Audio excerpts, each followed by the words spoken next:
Yo, what up YouTube? Today we're going to be doing some tier list. We have got the One Piece crew, Monkey D. Luffy's pirate crew. And for this tier list, I'm just going to be ranking it by how much I like each character, not based on how strong they are, because then Nami would be on top, obviously. But yeah, I'll give a couple reasons why I like each character, or why I rank each character how I do.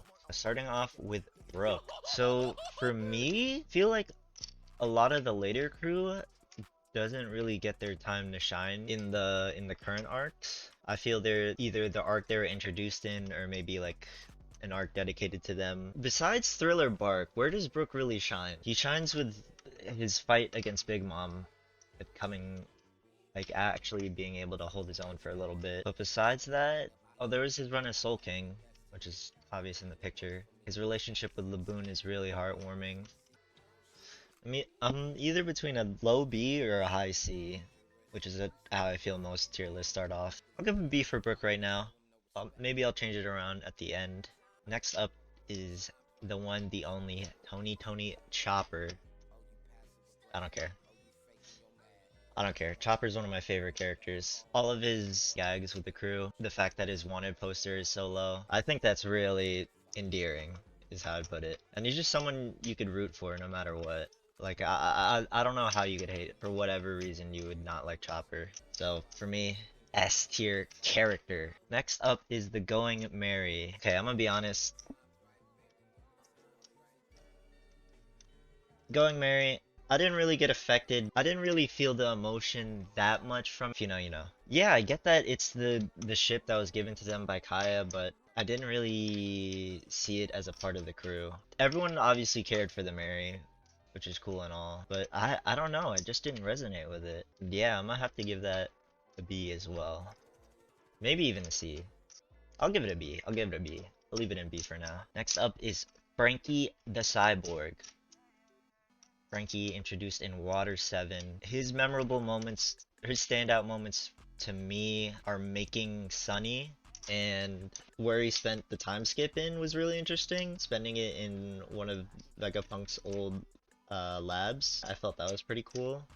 It really fit his character. Making Sunny, spending time in Vegapunk's lab, during the time skip. And also, he was a part of probably one of my favorite side character stories with Senior Pink. I felt like he was a vessel for the audience, like how the audience would react if they were there hearing Senior Pink's story, why he dresses the way he does. I'll give him a low A. Actually, wait, also going over his gags. These characters are present throughout like 90% of the series, or are focused on them for the majority of the series, so they're gonna have ongoing gags. And Frankie's ongoing gags, I think of Super! I think of the fact that he's called a pervert because he just wears underwear, and I guess the cola is also a gag. But I really like Frankie. He just hasn't really had his own storyline apart from his introduction. But I feel like there's a lot of potential seeing how we're currently in Egghead right now. So I'll leave him in low A for now. Solid character, decent gags, just not that much going for him outside of that. Not many like storylines involving him. Next up is Jinbei. Jinbei introduced in Impel Down, defied Big Mom. I just think I want to say bland in terms of like he's like very average. Even if this wasn't a goofy fantasy show, like even if Jinbei's character of or his personality was put in a character in say like a slice of life, I would still feel like it would be average among that type of crew. But he has had his moments, saving Luffy in Marineford, defying Big Mom, saving Luffy again in Fishman Island. Damn, he saved Luffy quite a bit, and also kind of bringing him back after Marineford when Luffy was crashing out. He is someone the characters need emotionally, like to keep everything at a somewhat normal level. I just don't get why they made him so strong. Like, he's an ex-warlord, but he hasn't really shown his combat skills while on the Straw Hat crew. Like, who did he even fight in Wano? Yeah, he fought who's who? Like who? He fought someone the tier below the royals, so the king So King, Queen, and Jack. I feel like the tier below the Royal should be given to someone like Brooke. It was given to Robin. Brooke and Robin took on one. I mean, Brooke fought against Big Mom by himself and didn't like get completely shit on. So I feel like he's taking this awkward space. I feel enemies that he's fighting, Brooke should be fighting. Maybe have like a prior fight with Jack. But for me, I'll say B. The B tier could be some of these could be put in the C. I'll put Jinbei in the C. He's done a lot. He's done a bit. It's just he hasn't really done much on the Straw Hat crew, which I don't know. Ranking the Straw Hat crew when thinking about your feats, why is it all of a sudden like when you're on this crew? It's like when you defeat a boss and you get the character gets added to your party and he's like 10 times weaker. That's how I feel with Jinbei. So I'll put him in C for now. And keep in mind that I love all the Straw Hats. I just love some of them a little bit more, and some of them a little bit less. They all have their redeeming qualities. So D doesn't mean I completely hate someone. Going on to Usopp. Usopp. He is definitely a character that is realistic in terms of like the normal reaction going against all these monsters and like powerful people that they do. And seeing his development kind of progress is also cool. It's just sometimes it really that trait of being afraid really gets on my nerves. I did think it was absolutely hilarious how he was the counter for Thriller Bark. I might just not like his character because he is the most realistic. I feel like all the Straw Hats are exaggerated versions of like little personality aspects that maybe people have within them.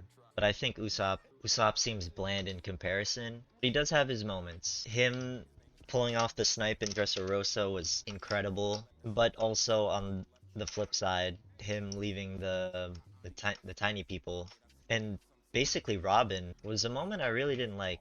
It felt weird because I felt like that moment would have fit if it happened like a lot earlier in the story. Definitely not after time skip. I know he in the end decided to turn around. It's just that that whole scenario of his initial decision being him running away, I felt like that would have fit more maybe around Water 7 because that's when I felt like he was able to put aside his fears with him fighting Luffy, him fighting the government under Sogeking. So he has had his moments. It's just his realistic personality and his failures as a brave warrior, the thing he is aspiring to become, that make me put Usopp low C. Moving on to Nami, Cat Burglar Nami. I think she is a great character.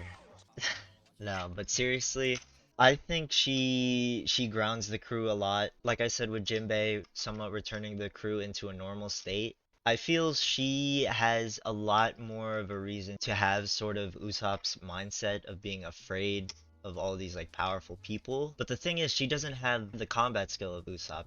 She doesn't have the gadgets he has. She's not a crack sniper. Although in the later arcs she does get some tools that help her. And I mean, she even uses weapons made from Usopp. So Usopp is definitely proficient at not only his sniping skill, but also tinkering with stuff, crafting stuff that a warrior could use. Another character aspect that turned into a gag, but also has its reasons behind it, is her obsession with money.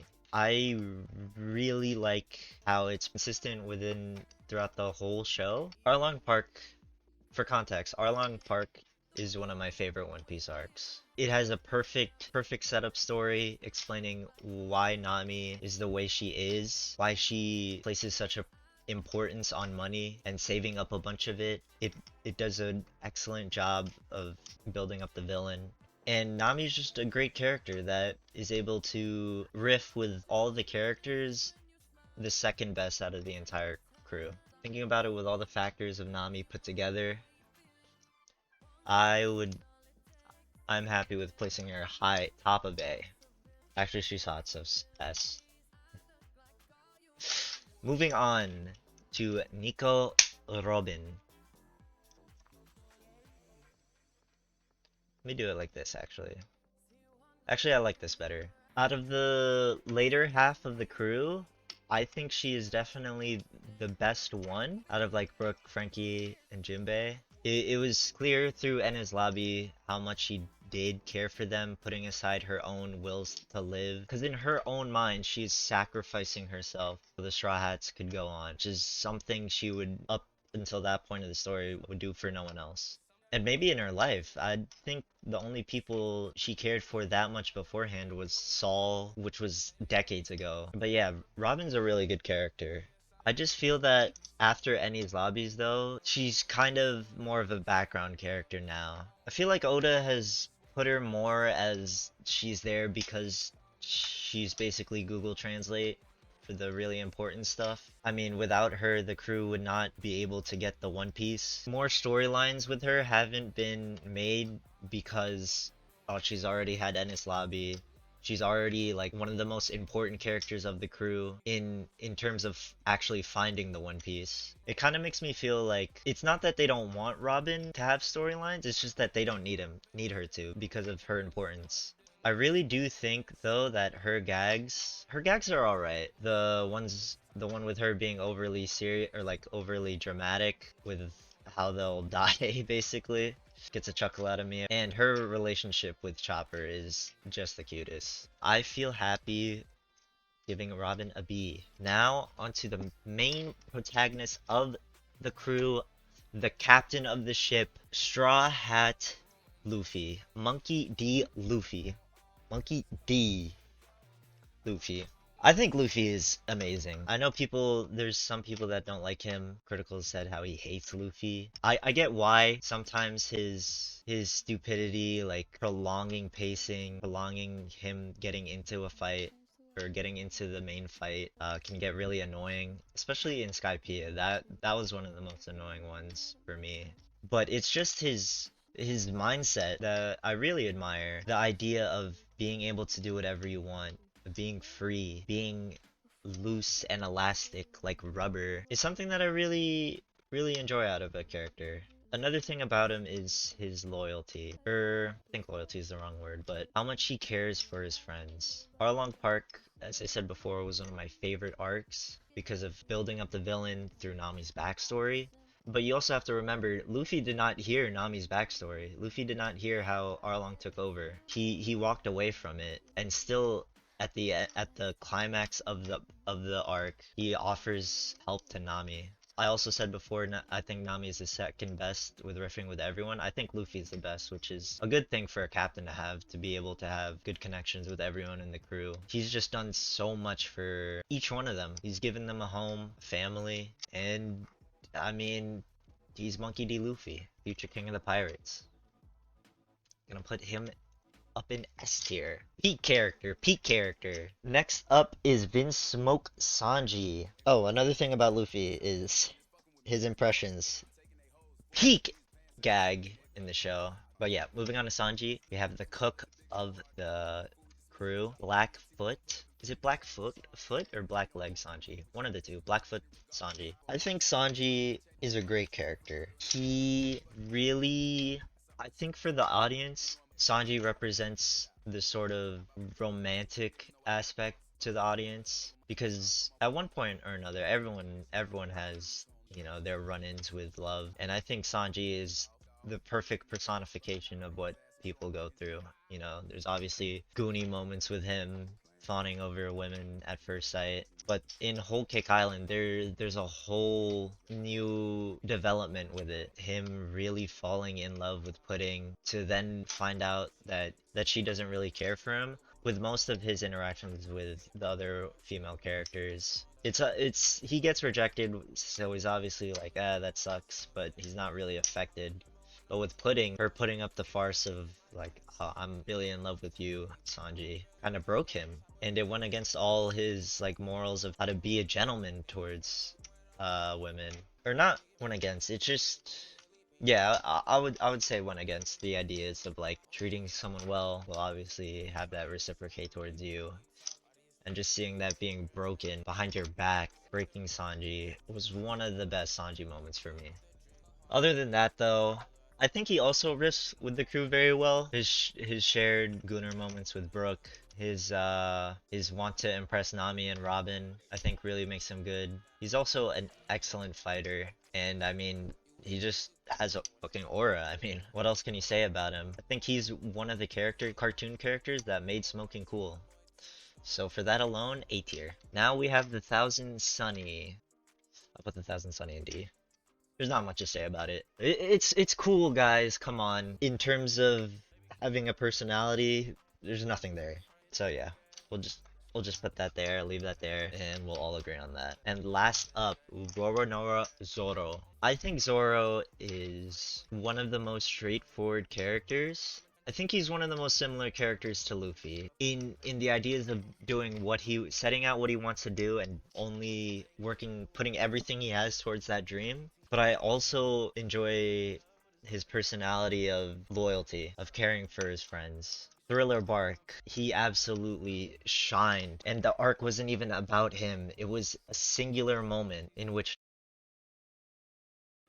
I also really like the three sword style. I feel like it's something to differentiate himself from other swordsmen in other anime.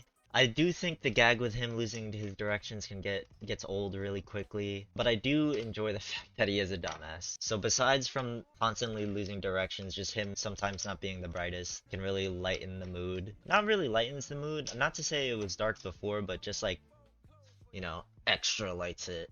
So for me, in all aspects of that, Zoro, I really enjoy Zoro's character. I think another thing that he has going for him is that has some of the best fights. His fight versus King was honestly on par with Gear 5, I think. In my opinion, Zoro versus King and then Luffy versus Kaido are like here and here. He has a really unique spin on being a swordsman. He has incredible emotional moments and is also just a really good character. So I will put him in the S tier as well. And there you have it.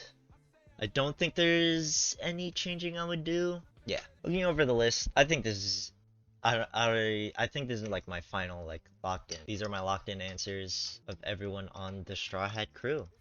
But anyways, thank you guys for checking out this video. I'm planning to do more anime content. It's just gonna take more time. This is just something to see to attract that initial audience of One Piece fans as well. But if you guys want to see more tier list or more content specifically on One Piece, be sure to let me know. As always, Rofist. Shh.